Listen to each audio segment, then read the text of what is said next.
Hello guys, welcome to my YouTube channel, and in this video I will discuss the problem subsets from LeetCode. Given an integer array nums of unique elements, return all possible subsets, the power set. The solution set must not contain duplicate subsets. Return the solution in any order.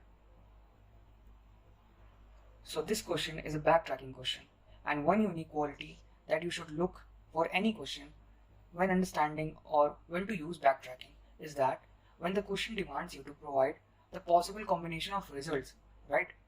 I mean, it should not be like the maximum number of or the maximum particular count or a maximum or a minimum value.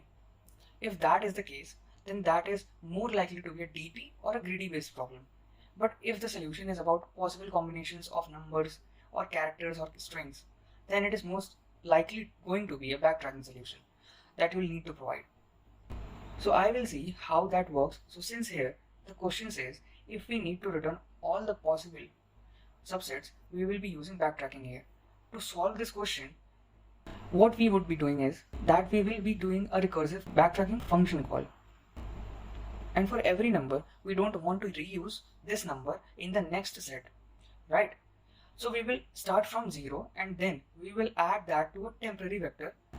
And then after that, we again call the backtracking method but with an increased index because we don't want this number to be used again. And from there on it, we'll go on till the end of the vector. We'll have a constraint, and then after that, once it is done, it backtracks, and so on. So that is gather all the subsets in our final answer. So let's move forward to the code part to understand better. In this, first we'll create a vector to store the answer,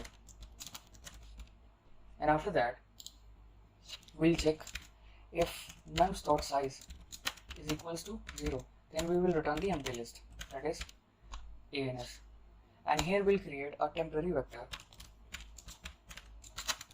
named current, and we'll call the backtracking function, and here I will name the backtracking function with help, and we'll start the backtracking function from 0 and the current and nums, and we'll simply just return the answer.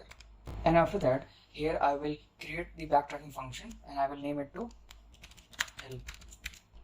We'll start from start,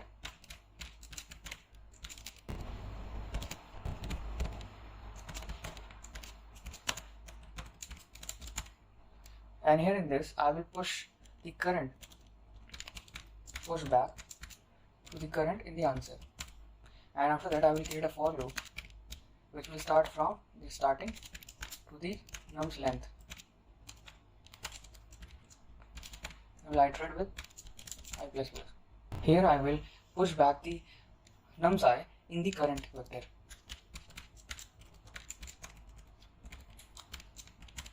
And after that I will call the backtracking function, and we will simply just iterate with I+1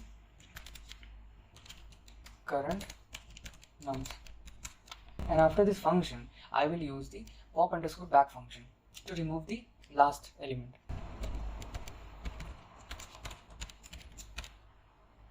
So let's see if this code is running properly or not.